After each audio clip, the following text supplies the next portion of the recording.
Según su evolución, la hemorragia puede ser aguda o crónica. Y una consecuencia común a toda hemorragia, ya sea aguda o crónica, es la anemia. Entonces, anemia no es sinónimo de hemorragia, ¿cierto? La anemia es una consecuencia común a toda hemorragia, ya sea aguda o crónica, cuya intensidad de la anemia, gravedad de la anemia, severidad de la anemia, dependerá de la cuantía, de la cantidad de sangre perdida, que a su vez dijimos que era directamente proporcional al calibre del vaso.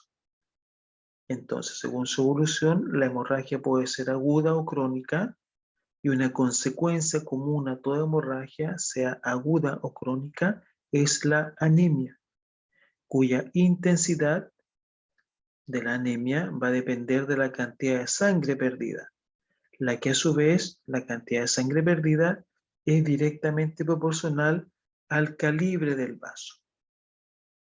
Aquí vamos con esa idea.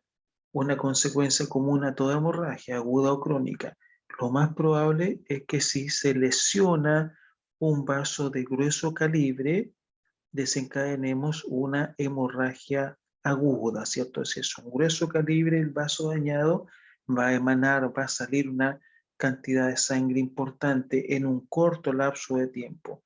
Por lo tanto, con toda certeza se va a desencadenar una hemorragia aguda, con todas las complicaciones que eso pueda desencadenar en la persona, incluyendo la muerte, ¿cierto? Nosotros hemos visto, hemos escuchado las noticias, algunas veces traumas, heridas cortantes, incluso accidentes. Recordamos la del compatriota que años atrás, ¿cierto?, fue a comprar una Big Mac en un McDonald's, estaba cerrado, estaba un poco ofuscado seguramente, ¿cierto? Lamentablemente golpeó el ventanal, pateó en rigor el ventanal, se quebró un vidrio y este vidrio, ¿cierto?, le provocó la rotura de un vaso de grueso calibre, una femoral, me parece que fue, ¿cierto? Por lo tanto, quedó ahí, pasaron una hemorragia absolutamente aguda, se desangró 5 o 10 minutos y eso condicionó, ¿cierto?, eventualmente su fallecimiento.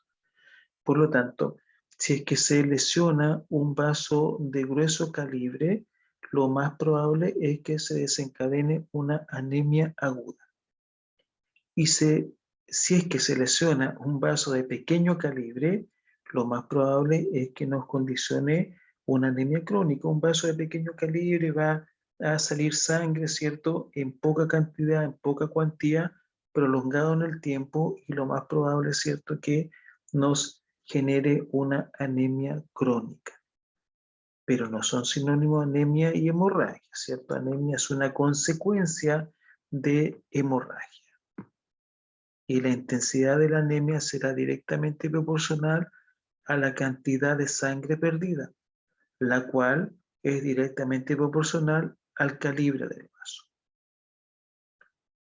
Clasificación de las hemorragias, hablamos de los tipos de hemorragia, aparente e inaparente. Clasificamos las hemorragias según su fuente de origen en arterial, venosa y capilar. Según el vaso, ¿cierto?, que esté dañado, diferenciamos una hemorragia arterial, venosa y capilar. La hemorragia arterial nos da salida de una sangre de color rojo intenso que sale a presión a golpes de latido coincidiendo con el pulso. Hemorragia arterial, sangre de color rojo intenso, sangre oxigenada. Entonces, hemorragia arterial, sangre de color rojo intenso, sangre oxigenada, que sale a presión a golpes de latido coincidiendo con el pulso. Hemorragia venosa, sangre que sale de este vaso, ¿cierto?, color rojo oscuro, sangre desoxigenada, que fluye de forma continua, sin fuerza.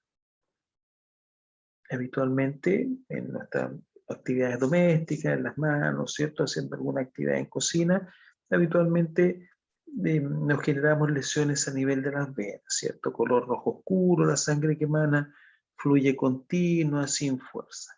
A diferencia de la hemorragia arterial, color rojo intenso, sangre oxigenada, que sale a presión a golpes de latido coincidiendo con el pulso.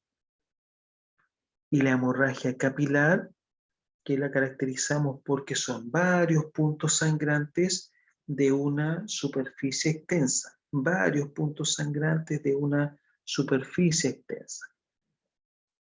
Estamos haciendo una actividad doméstica y nos cae un ladrillo, ¿cierto? El clásico, una bloqueta, un ladrillo en el muslo.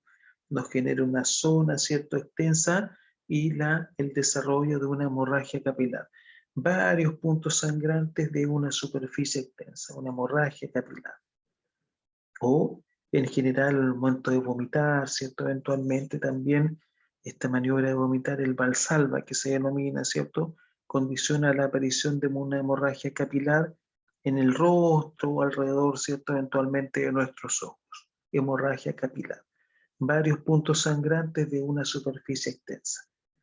Entonces diferenciamos la hemorragia arterial, venosa y capilar. Y muy interesante, ¿cierto?, también la clasificación de las hemorragias según la zona donde se vierte la sangre.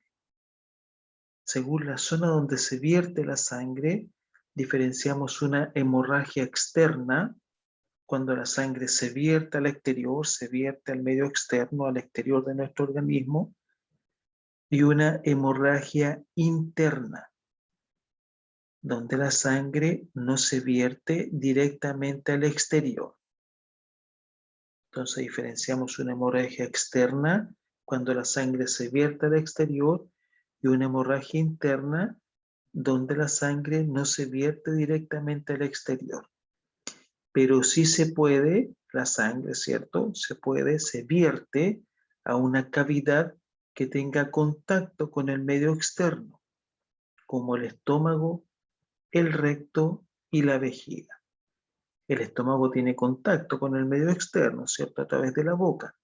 El recto tiene contacto con el medio externo a través de la región anorrectal. Y la vejiga tiene contacto con el medio externo a través de la uretra. Por lo tanto, la sangre se vierte a una cavidad que tenga contacto con el medio externo.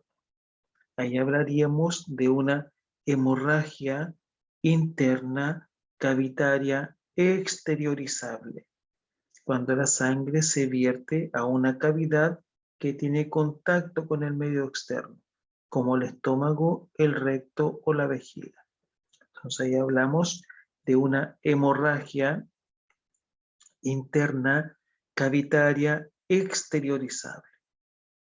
Y si la sangre se vierte a una cavidad que no tiene contacto con el medio externo, como por ejemplo el cráneo y el abdomen, no confundir abdomen con estómago, ¿cierto? El abdomen es una cavidad cerrada. El estómago tiene contacto con el medio externo. Si la sangre se vierte a una cavidad que no tiene contacto con el medio externo, como el cráneo y el abdomen, hablamos de una hemorragia interna cavitaria no exteriorizable.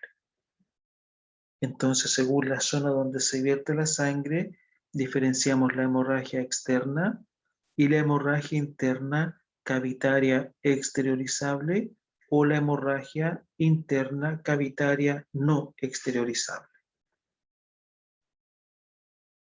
Y además, clasificamos las hemorragias según la cuantía, según la cantidad de sangre perdida, ¿cierto? Según la gravedad de la pérdida sanguínea. Entonces también clasificamos las hemorragias según la cuantía, según la gravedad de la pérdida sanguínea, según la cantidad de sangre perdida. Diferenciamos la hemorragia leve, moderada, grave, muy grave y masiva mortal, en dependencia de la cuantía, de la cantidad de sangre perdida o gravedad de la pérdida sanguínea. En la hemorragia leve, nuestro organismo pierde una cantidad inferior a los 500 cc. En la hemorragia moderada, nuestro organismo pierde de 500 a 1000 cc, es decir, de un 10 a un 15% de la volemia. En la hemorragia grave se pierde más de 1000 cc, es decir, de un 15 a un 30% de la volemia, de la cantidad de sangre que tiene nuestro organismo. A eso nos referimos con volemia, ¿cierto? 5,5, 6 litros aproximadamente. En la hemorragia muy grave, 1500 a 3000 cc, es decir, de un 30 a un 60% de la volemia. Y en la hemorragia masiva mortal, sobre 3000 cc, o pudiendo perder toda nuestra volemia, ¿cierto? Un 60, un 100% de la volemia. Entonces, en relación a la cuantía de la pérdida, a la cantidad de sangre perdida, diferenciamos la hemorragia leve, inferior a 500 cc de sangre perdida, moderada, de 500 a 1000 cc de sangre perdida, grave, más de 1000 cc de sangre perdida, muy grave, de 1500 a 3000 cc de sangre perdida, y masiva mortal, 3000 cc o más de sangre perdida. Entonces clasificamos las hemorragias según la cantidad de sangre perdida, según la cuantía de la pérdida, según el sitio, el lugar donde se vierte la sangre y según la fuente de origen. Y además diferenciamos tipos de hemorragia en aparente e inaparente. ¿Dudas, consultas, observaciones de lo que hemos hablado hasta el momento? Tumores, ¿cierto? Importante tema porque decíamos con toda certeza vamos a tener contacto con pacientes que presenten enfermedades tumorales oncológicas o tal vez, como comentamos, hayan tenido contacto con familiares, seres queridos, ¿cierto? O personas cercanas que hayan tenido eventualmente alguna enfermedad tumoral oncológica. En medicina tenemos, ¿cierto?, diferentes sinónimos para referirnos a los tumores. En medicina utilizamos o tenemos, ¿cierto?, algunos sinónimos para referirnos a tumores. De hecho, ya hemos tocado algunos tangencialmente, como por ejemplo neoplasia, blastoma, nuevo crecimiento, nueva formación. Tumor también, ¿cierto? También utilizamos la palabra tumor y por eso que les hacía o les hice y les haré, ¿cierto?, la observación en su momento cuando vemos inflamación en la tetrada de Celso, recordamos, ¿cierto? Calor, dolor, impotencia funcional, calor, dolor, impotencia funcional, rubor y tumor. Y decíamos de tumor, tumefacción, aumento de volumen para hacer eventualmente establecer la diferencia en relación a neoplasia. Y de estos sinónimos, el que más habitualmente encontramos y utilizamos en nuestro léxico técnico profesional es la definición o la palabra neoplasia. Blastoma también, tumor por supuesto, nuevo crecimiento, nueva formación. Pero en general en nuestro léxico utilizamos mucho el concepto, ¿cierto?, de neoplasia. Pero son todos sinónimos, ¿cierto? Tumor, neoplasia, blastoma, nueva formación, nuevo crecimiento. Profe, Sí, sí. miomas también, ¿no? No, tenemos como ejemplo mioma. No, el mioma es el Ah, tumor benigno que nace del miometrio, ¿cierto? Pero no, en general como tumores, solamente como la definición. Después vamos a hablar de la nomenclatura. Después vamos a hablar de la ya. nomenclatura. Pero el mioma en rigor es el tumor benigno que nace del miometrio, ¿cierto? Eventualmente. Pero nos referíamos básicamente a los sinónimos de tumor, sin hacer la salvedad de ninguno en particular, sino que en general de tumores. Ya, profe. Muchos años atrás, ¿cierto?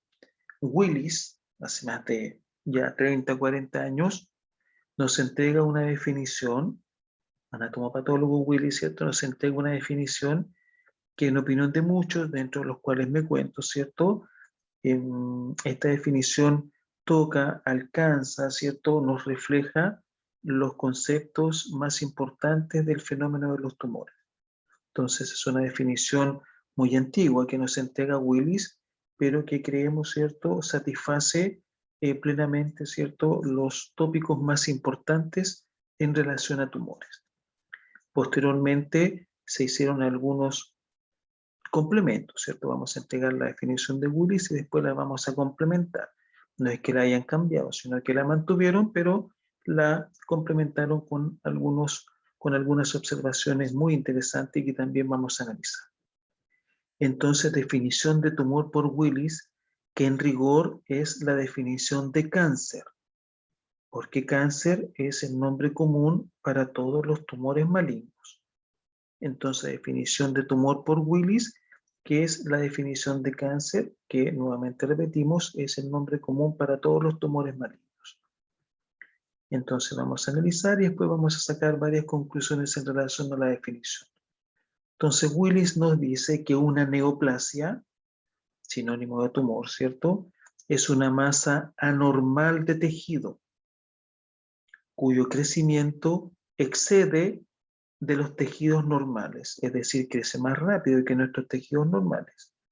No está coordinado con estos mismos, no está coordinado con nuestros tejidos normales y que persiste el desarrollo, el crecimiento de esta masa anormal de la misma manera excesiva, aún después de haber desaparecido el estímulo que la originó. El estímulo que originó, ¿cierto?, la creación de esta masa desaparece, pero esta masa sigue creciendo. Neoplasia, masa normal de tejido, cuyo crecimiento excede de los tejidos normales, no está coordinado con nuestros tejidos y el desarrollo persiste de esta masa normal excesivo, aunque haya desaparecido el estímulo que la originó, que la desencadenó. Entonces vamos analizando la definición. Una masa normal, ¿cierto? Absolutamente anormal de tejido, cuyo crecimiento excede de los tejidos normales, es decir, es una masa anormal que crece lamentablemente más rápido que nuestros tejidos normales. No está coordinado con estos mismos, es decir, es una masa incoordinada y que persiste su crecimiento, su desarrollo, después incluso de haber cesado el estímulo que la desencadenó. Es decir, es una masa autónoma. Entonces es una masa anormal que crece más rápido que nuestros tejidos normales, es una masa incoordinada, autónoma. Por ejemplo, colocamos como ejemplo, ¿cierto?, la radiación y recordamos, ¿cierto?, con pena claramente Hiroshima, Nagasaki, hace más de 50 años atrás, radiación, bomba atómica, han pasado más de 50 años, en ese momento se desencadenó el estímulo. Y hasta el día de hoy, generaciones, ¿cierto?, eventualmente siguen presentando enfermedades neoplásicas, a pesar de que el estímulo, ¿cierto?, eventualmente se generó hace más de 50 años atrás. Una persona fuma por un lapso de tiempo 20 años. Fumó 20 años, ¿cierto? Ahí se genera el estímulo. Empieza a generarse una neoplasia a nivel de su pulmón, de su vía respiratoria. Dejó de fumar otros 20 años y empezó a presentar, ¿cierto?, problemas de respiración, empezó a toser, empezó a bajar de peso e indudablemente esto le significó que consultara al médico. El doctor lo evalúa, le toma una radiografía, un escáner de imágenes y detecta que tiene una masa, ¿cierto?, en su pulmón. Entonces la persona, ¿qué le va a decir? Pero entonces yo fumé 20 años, pero hace 20 años que dejé de fumar. Perfecto, hace 20 años te dejó de fumar, pero fumó 20 años. Es ahí donde se generó el estímulo. Ahí empezó, ¿cierto?, a desencadenarse esta masa anormal que crece rápido, más rápido que nuestros tejidos normales, autónoma, incoordinada. Es ahí donde comenzó el crecimiento de esta masa normal y sigue a pesar de que usted haya dejado de fumar, porque el estímulo ya fue desencadenado.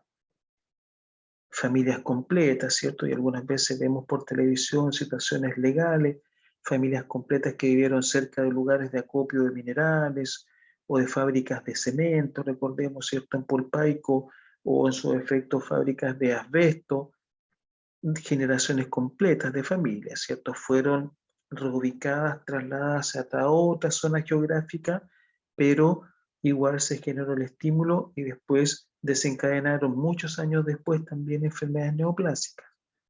Es decir, esta masa sigue, persiste, creciendo de manera excesiva, aún después de haber desaparecido el estímulo que la desencadenó, que la originó.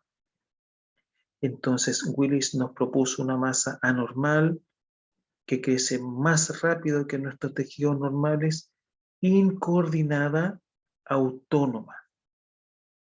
Hasta ahí la definición muy certera de Willis, ¿cierto? Y posteriormente los estudiosos, ¿cierto? Eventualmente y los científicos nos agregan otras características. Entonces, que persiste de manera excesiva después de cesar el estímulo que la desencadenó, coma, siempre patológica, sin función, sin causa. Siempre patológica esta masa, sin función y sin causa. ¿Por qué sin función? Si entendemos siempre patológica está claro, ¿cierto? ¿Por qué sin función? Si damos una definición simple de tejido, ¿cierto? ¿Cuál sería la definición más simple, pero no por eso menos completa de tejido? Conjunto de células preestablecidos para cumplir una determinada función, ¿cierto? Conjunto de células para cumplir una determinada función. Acá hablamos también de un conjunto de células, una masa anormal de tejido. Es decir, también es un conjunto de células, células cancerígenas, pero no están preestablecidas para cumplir ninguna función específica, salvo el consumirnos y eventualmente el destruirnos, ¿cierto? Pero eso claramente no es una función. Entonces es una masa, además agregamos, siempre patológica, sin función y sin causa, pero hacemos inmediatamente la aclaración que cuando hablamos de sin causa, no es que no tenga causa, es que responde a multicausales, ¿cierto? Multifactoriales. Cuando hablamos sin causa nos referimos a que no tiene causa, tiene muchas causas, pero no responde a una causa en particular, sino que es la sumatoria de varias causas, ¿cierto? Particularmente causas multifactoriales, el factor genético hereditario más eventualmente los gatillantes ambientales. Entonces, cuando hablamos de causa, que no tiene causa, sin causa, tiene causas, tiene muchas causas, pero no una definida, sino que son causas multifactoriales. Entonces, de la definición y de lo que fue complementado posteriormente, vamos a nombrar 7 características de esta masa, ¿cierto? Eventualmente, de esta masa de tejido denominado cáncer. Masa anormal, que crece rápidamente, incoordinada, autónoma, siempre patológica, sin función y sin causa. 7 características, ¿cierto? Muy importante reconocer. Y cuando hablamos nuevamente de sin causa, no es que no tenga causa, tiene varias causas, solo que no responde a una causa puntual, sino que es multicausal, a la sumatoria de factores, de causas. Queremos establecer también una idea, o una diferencia, mejor dicho, porque surgió también en una inquietud, ¿cierto?, que nos planteó uno de sus compañeros, que es muy interesante y la compartimos con ustedes, ¿cierto? En medicina también establecemos un concepto denominado proliferación celular. Proliferación celular, o también conocemos como hiperplasia. Hiperplasia, proliferación celular. Proliferación celular, hiperplasia. Podemos tener una hiperplasia de amígdala, ¿cierto? También acá el tejido crece más rápido de lo normal. O una hiperplasia de la próstata, también la próstata puede crecer, ¿cierto? Más rápido que eventualmente una próstata fisiológicamente preestablecida. Hay una proliferación celular, de hecho, también podemos considerar, y por eso el tumor entre los signos cardinales se utilizó esa palabra, porque también hay una proliferación celular ahí, ¿cierto? Una tumefacción, el mecanismo es otro, pero también observamos ahí un aumento de volumen. Pero ¿cuál sería la diferencia entre la hiperplasia, la proliferación celular y el tumor, en este caso una neoplasia? En que la hiperplasia, la proliferación celular, está coordinada con nuestros tejidos normales. No es una estructura autónoma, está coordinada con nuestros tejidos normales. A diferencia de esta masa que crece en forma absolutamente incoordinada y autónoma. En la hiperplasia prostática, por ejemplo, la próstata va a crecer en márgenes mayores a los fisiológicamente establecidos, pero va a estar siempre coordinada con nuestros tejidos normales.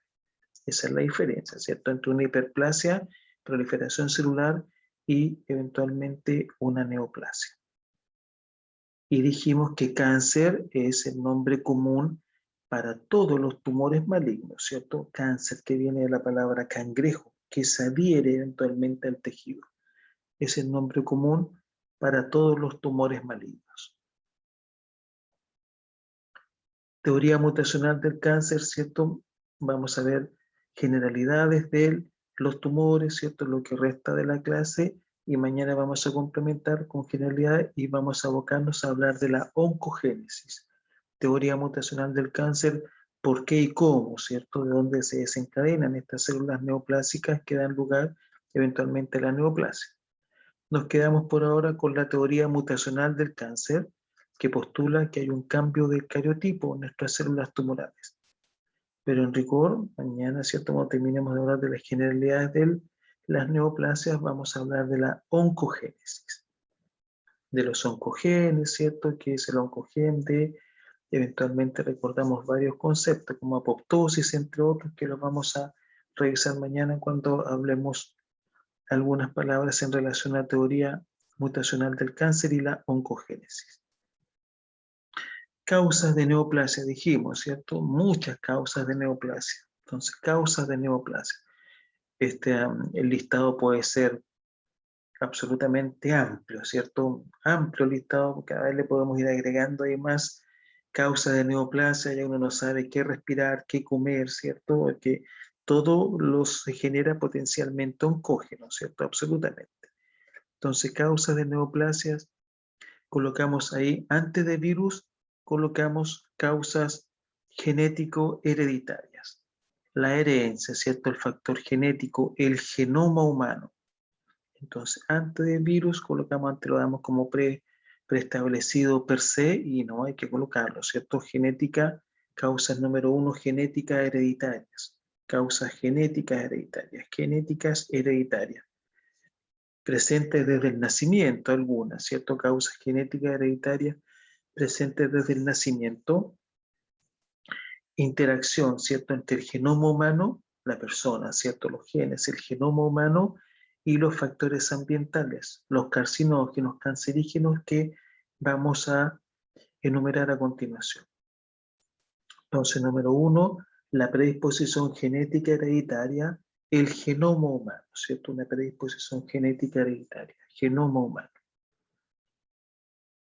Número 2, virus. Hay algunos virus denominados oncógenos o potencialmente oncógenos. Hay virus oncógenos o potencialmente oncógenos por cuanto contienen una polimerasa de ADN conocida como transcriptasa inversa. La presencia de esta polimerasa, denominada transcriptasa inversa, los torna potencialmente oncógenos. Presencia de una polimerasa conocida como transcriptasa inversa y los torna potencialmente oncógenos estos virus, como por ejemplo el virus papiloma. Por ejemplo, el virus papiloma. El virus papiloma, ¿cierto?, contiene en su codificación esta transcriptasa esta polimerasa, conocida como transcriptasa inversa, y lo torna potencialmente oncógeno, que es, recordemos, el responsable de cáncer cervicuterino. Y recordamos que se está en todo lo que es la campaña de vacunación contra el virus papiloma, cáncer de cuello uterino, etc. Entonces, el virus papiloma tiene esta transcriptasa inversa y lo torna potencialmente oncógeno. Otros virus no tienen esta transcriptasa inversa. El rotavirus, por ejemplo, poco factible que de un rotavirus, ¿cierto?, un niño o un adulto pueda generar, por ejemplo, una neoplasia del canal digestivo. Se está en estudio si el virus de la hepatitis tendría una transcriptasa también inversa y por ende de una hepatitis podría posteriormente la cirrosis y posteriormente, ¿cierto?, el cáncer hepático podría darse también esa secuencia con algunos tipos de virus hepatotrópicos. El virus COVID, el SARS-CoV-2, también hay algunos estudios que indican, ¿cierto?, que podría también posteriormente generar una suerte de proceso tumoral o neoplásico en aquellos pacientes que tuvieron COVID el año pasado o más adelante tendrían, pero eso todavía está en estudio. Entonces, virus que contiene transcriptasa inversa lo torna potencialmente oncógeno. Carcinógenos químicos también, ¿cierto? Básicamente ambientales, químicos ambientales, hidrocarburos, fábricas de alquitrán, cemento, ¿cierto? Asbesto, todo lo que sean carcinógenos químicos ambientales, básicamente para conocer que existen los carcinógenos químicos ambientales, que son potencialmente oncógenos. Así como también también, ¿cierto?, estudiados los carcinógenos alimentarios. Ya, como decíamos, uno no sabe qué comer, que la margarina es cancerígena, la mantequilla, que los lácteos, que las carnes rojas, que las hormonas. En el fondo ya uno prácticamente no sabe qué alimentarse, pero sí tenemos certeza que existen carcinógenos cancerígenos alimentarios. La cicacina y el safrol, como lo tenemos en el ejemplo, ¿cierto?, en nuestra diapositiva, en general son productos, como le llamamos estos condimentos, ¿cierto?, de la comida que no lo utilizamos en nuestra mesa occidental habitualmente. Se utiliza mucho en la cocina hindú. Los hindú cocinan con mucha cicacina y safrol, y era solamente un ejemplo porque ellos tienen alta incidencia, por ejemplo, de cáncer digestivo, de cáncer gástrico, de cáncer de colon. Por lo tanto, también hay una asociación, ¿cierto?, entre los productos alimenticios e indudablemente, ¿cierto?, la incidencia de cáncer del tubo digestivo. Y pusimos como ejemplo cicacina y safrol entre, no sé si miles, pero bastantes cientos de productos, ¿cierto?, que pueden ser potencialmente cancerígenos para nuestro sistema digestivo. Ya más de nuestra cultura occidental, el humo del cigarrillo, por la presencia de hidrocarburos y alquitrán, aunque uno sea fumador pasivo. Aunque seamos fumadores pasivos, ¿cierto?, eventualmente sigue habiendo incidencia del humo del cigarrillo por la presencia de hidrocarburos y alquitrán. La radiación también por un efecto mutágeno directo, ¿cierto? Un efecto mutágeno, una mutación directa a nivel celular, potencial causa, ¿cierto?, eventualmente desarrollo de una neoplasia y el aumento de estrógenos.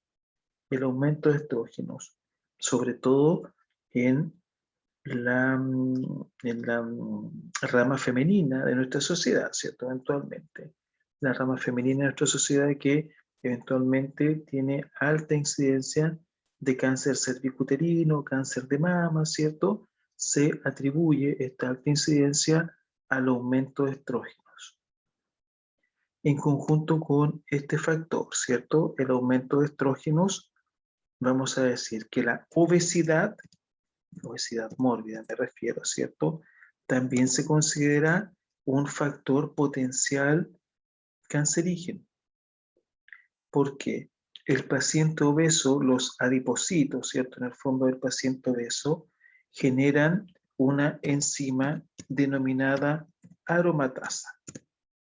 Ahí enviamos, ¿cierto? La obesidad genera una enzima denominada aromatasa. ¿Y cuál sería, cierto? El rol acá de la aromatasa convierte los andrógenos en estrógenos. Los andrógenos en estrógenos. Por lo tanto, la obesidad también se considera, en rigor, también un factor de posible potencial neoplasia, ¿cierto? ¿Por qué? Porque el paciente obeso, genera formación de esta enzima denominada aromatasa. Y esta enzima aromatasa dijimos que convierte o tiene la capacidad de convertir los andrógenos en estrógenos. Y dijimos que el aumento de estrógeno era una causa, ¿cierto?, eventualmente de desarrollo de una neoplasia. Por lo tanto, en el aumento de estrógeno también la obesidad es interesante considerarla, ¿cierto? Porque dijimos que la aromatasa que elabora el paciente obeso a partir de su condición de tejido adiposo transforma los andrógenos en estrógenos. Entonces, causas múltiples, ¿cierto? Desarrollo de una neoplasia, factores multicausales. Entonces, cuando hablamos de que una neoplasia no tiene causa, sí tiene causa, ¿cierto? Muchas causas, solo que no es una la que lo gatilla, sino que causas fundamentalmente multifactoriales. Genoma humano, condición genética hereditaria, más, ¿cierto?, eventualmente el desarrollo de un proceso o de un factor ambiental. Genoma humano más factor ambiental, ¿cierto?, generan las condiciones para el desarrollo de una neoplasia. Pablo nos pregunta, ¿cierto?, cuando son tumores benignos, ¿qué pasa? ¿Que siempre son patológicos? No, igual son patológicos. Siempre patológico. El tumor benigno o el tumor maligno siempre se considera patológico, no necesariamente de patológico, no necesariamente malo, ¿cierto? Patológico es en rigor que no es parte de nuestra estructura anatómica habitual, de nuestra anatomía, de nuestra fisiología. Por eso que siempre se considera, incluso el tumor benigno, perdón, se considera igual patológico. No se considera hiperplasia porque siguen el mismo patrón. Se forman, ¿cierto? Eventualmente, ya lo vamos a analizar cuando vemos oncogénesis, se forman por una mutación, ¿cierto? Pero eventualmente no se llega a un proceso de diferenciación. Pero tumor benigno, tumor maligno siempre se consideran patológicos, pero tampoco están coordinados con nuestros tejidos normales, por lo tanto, no se consideraría el tumor benigno como sinónimo de hiperplasia. Tiene muchas características afines con la hiperplasia, ¿cierto? Pero hay una definición que vamos a analizar mañana, que es la diferenciación, que es la semejanza. Cuánto se asemeja la célula que está en vías de desarrollo a las células del tejido de origen. Pero, en rigor, tumor benigno, tumor maligno son siempre patológicos. Y la hiperplasia no es sinónimo de tumor benigno, ¿cierto? Porque el tumor benigno igual es autónomo, obviamente de menor agresividad que el tumor maligno. ¿Profe? Sí, estoy escuchando. ¿El consumo de pastillas anticonceptivas podría ser una causa de neoplasia por aumento de estrógeno? Sí, claro. O sea, hablamos del aumento de estrógeno, ¿cierto? No dejamos en particular, digamos, la subcausa en el fondo. Y en ese contexto, claro que sí puede haber aumento de estrógenos por consumo de pastillas anticonceptivas o eventualmente por trastornos hormonales, ¿cierto? También aumento de estrógeno o la obesidad en rigor. Incluso hay factores ambientales también que condicionan aquello. Es decir, aumento de estrógenos, ya sea por acción, ¿cierto?, farmacológica u hormonal, ¿cierto?, eventualmente de otra índole. Así que claramente me parece muy válida la observación. La anticoncepción condiciona aumento de estrógenos y genera esto, ¿cierto?, una posibilidad, un factor, ¿cierto?, eventualmente causal para el desarrollo de una neoplasia. Claro que sí. Entonces, cuando hablamos de aumento de estrógeno, todo lo que es aumentar el estrógeno, incluyendo, ¿cierto?, la anticoncepción. En ese caso sería cáncer cervicouterino, ¿no? Y puede ser mamario o cervicuterino, pero tampoco tienen bajísima incidencia, igual es baja la incidencia, ¿cierto?, eventualmente. Pero a propósito de esto, también hay bastantes campañas en relación y han bajado también el nivel de hormonas en la anticoncepción, ¿cierto? Las pastillas anticonceptivas, hay unas que son bifásicas, trifásicas, ¿cierto?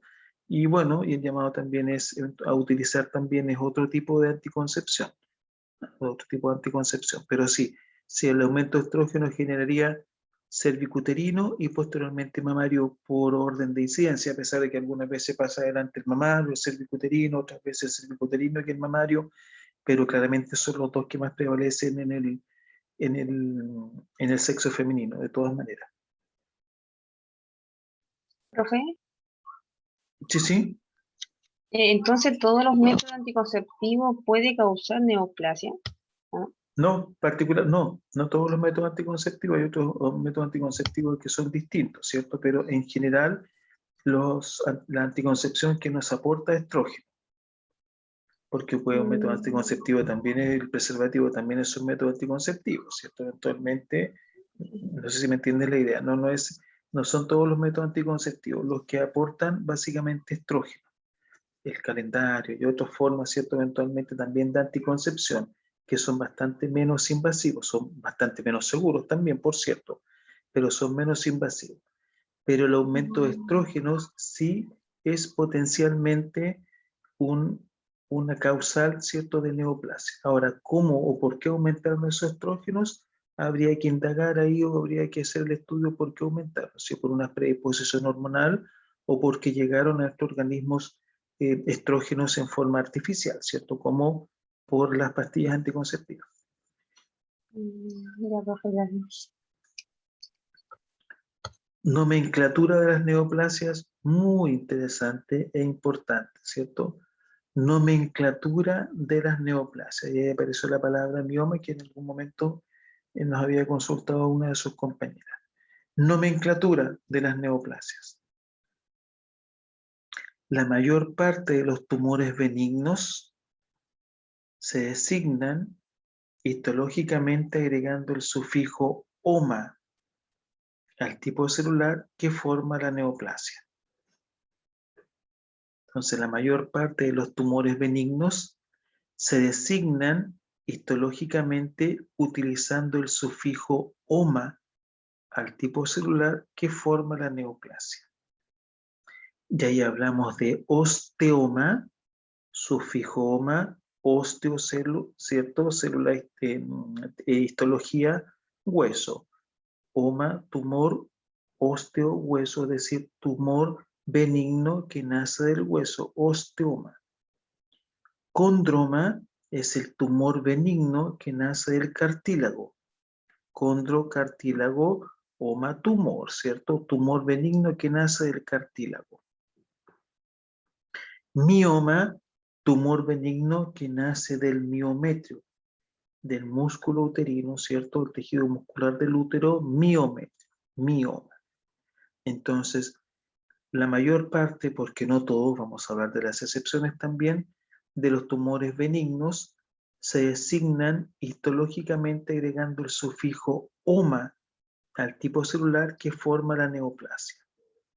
Y ahí nombramos el osteoma, tumor benigno que nace del hueso, condroma, tumor benigno que nace del cartílago, mioma, tumor benigno que nace del miometrio. Agregamos otro, por ejemplo, el leiomioma, que es el tumor benigno que nace del músculo liso. Leiomioma es el tumor benigno que nace del músculo liso. El rhabdomioma es el tumor benigno que nace, por ejemplo, del músculo estriado. El rhabdomioma, tumor benigno que nace del músculo estriado. El fibroma, que es el tumor benigno que nace del tejido conectivo. Fibroma, que nace del tejido conectivo, por ejemplo. El adenoma, que es el tumor benigno que nace del tejido glandular.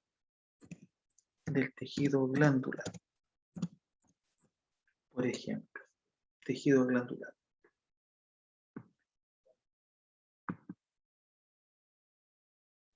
No, dice Profe, no sabemos a quién se lo mandó. de mí para todos, dice.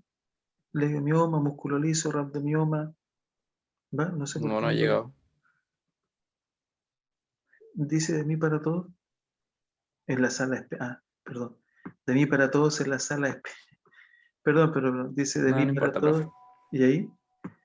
De mí para todos en la sala de espera. Volvamos a ver.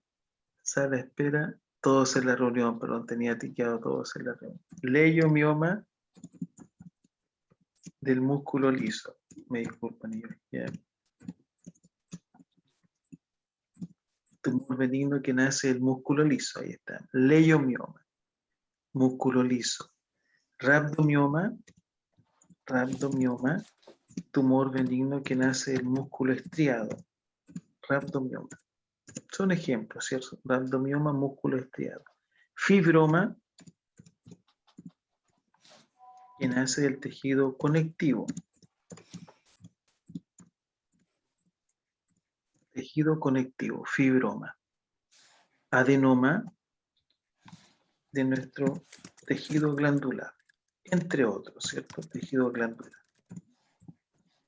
Tejido glandular. Entonces, sufijo oma, histología más sufijo oma, tumor benigno. Como el condroma, por ejemplo, que es el tumor benigno que nace del cartílago, el osteoma, que es el tumor benigno que nace del hueso, el mioma, que es el tumor benigno que nace del miometrio, el leiomioma, tumor benigno que nace del músculo liso, de la musculatura lisa, el rhabdomioma, que es el tumor benigno que nace del músculo estriado, el fibroma, tumor benigno que nace del tejido conectivo, el adenoma, tumor benigno que nace del tejido glandular. Pero de la definición decíamos, ¿cierto? Dijimos que la mayor parte de los tumores, ¿cierto? Pero no todo es tan fácil porque tenemos algunas excepciones, 4 básicamente, de tumores que terminando en oma son malignos. Entonces la mayor parte de los tumores benignos se designan histológicamente agregando el sufijo oma al tipo celular que forma la neoplasia. Pero tenemos algunas excepciones. Las excepciones son el linfoma, ¿cierto? Recordamos el linfoma, que es el tumor maligno que nace de las células sanguíneas. Linfoma es una excepción. Termina en oma, pero es un tumor maligno que nace de las células sanguíneas. Recordamos el linfoma. El melanoma, recordamos, ¿cierto? Los melanocitos a nivel de la piel es el tumor maligno que nace de los melanocitos de la piel, ¿cierto? El melanoma de los melanocitos de la piel. Melanoma, tumor maligno de la piel de los melanocitos específicamente. El hepatoma, que es el tumor maligno que nace en el hígado. Hepatoma. Y el seminoma, el tumor maligno que nace de nuestras glándulas seminales. Seminoma. Entonces, tumor benigno, sufijoma más histología. Pero tenemos 4 excepciones, ¿cierto? El linfoma, el melanoma, el hepatoma y el seminoma, que son tumores malignos a pesar de que terminan en oma. Linfoma, células sanguíneas, melanoma, melanocitos a nivel de la piel, hepatoma, hígado, tumor maligno del hígado, y el seminoma de las glándulas seminales. Por lo tanto, podríamos no orientarnos en la histología, ¿cierto? Pero eventualmente, si nos remitimos a esta nomenclatura, nos va a ayudar o nos va a ser de mucha ayuda, ¿cierto? Porque, por ejemplo, yo puedo decir que es el mesotelioma, por decir algo. Entonces, nos van a decir, alguien me podría decir, la verdad es que no sé, profe, qué es lo que es el mesotelioma, pero yo sé que termina en sufijoma y es benigno. No sé del tejido de origen, capaz que no existe, solamente digamos un ejemplo existe claramente, pero es un ejemplo, ¿cierto? Por lo tanto, el hecho de orientarse en la nomenclatura es muy importante. Sufijo oma, agregamos el sufijo oma a la histología y vamos a tener, ¿cierto?, el tumor benigno, salvo las excepciones de las cuales acabamos de hacer mención.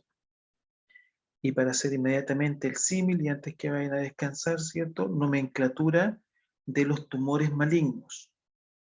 Los tumores malignos que nacen del tejido mesenquimatoso los vamos a denominar sarcomas. del término sarco, que es carnoso, sarcomas. Tumores malignos que nacen del tejido mesenquimatoso los vamos a denominar sarcomas, del término sarco, que significa carnoso. Mala palabra, ¿cierto? Sarcoma es el tumor maligno que nace del mesenquima, del tejido mesenquimatoso. Recordamos que del tejido mesenquimatoso nace, por ejemplo, el hueso, nacen los cartílagos. Por ejemplo, tumor benigno del hueso, osteoma; tumor maligno del hueso, osteosarcoma; tumor benigno del cartílago, tumor benigno del cartílago, condroma; tumor benigno del cartílago, condroma; tumor maligno del cartílago, condrosarcoma. Tumor benigno del cartílago, condroma; tumor maligno del cartílago, condrosarcoma. Tumor benigno del hueso, osteoma; tumor maligno del hueso, osteosarcoma. Tumor benigno del músculo liso, leiomioma; tumor maligno del músculo liso, leiomiosarcoma. Tumor benigno del músculo estriado, rhabdomioma; tumor maligno del músculo estriado, rhabdomiosarcoma. Tumor benigno del tejido conectivo, fibroma; tumor maligno del tejido conectivo, fibrosarcoma. Se entiende, ¿cierto? Por lo tanto, sarcoma es una mala palabra en medicina. Es en rigor el tumor maligno que nace del tejido mesenquimatoso, sarcoma. Así como también decimos que los tumores malignos que se originan en las células epiteliales que provienen de cualquiera de las 3 capas germinativas, incluyendo tejido glandular, capas germinativas ecto, meso o endodermo, incluyendo tejido glandular, las vamos a denominar carcinomas. Entonces, los tumores malignos que se originan en las células epiteliales que provienen de cualquiera de las 3 capas germinativas, ecto, meso, endodermo, incluyendo tejido glandular, los denominamos carcinomas. Tumor benigno del tejido glandular, adenoma; tumor maligno del tejido glandular, adenocarcinoma. Entonces los sarcomas y los carcinomas son tumores malignos. Sarcoma, tumor maligno que nace del tejido mesenquimatoso, y carcinoma, tumor maligno que nace de las 3 capas germinativas, incluyendo tejido glandular.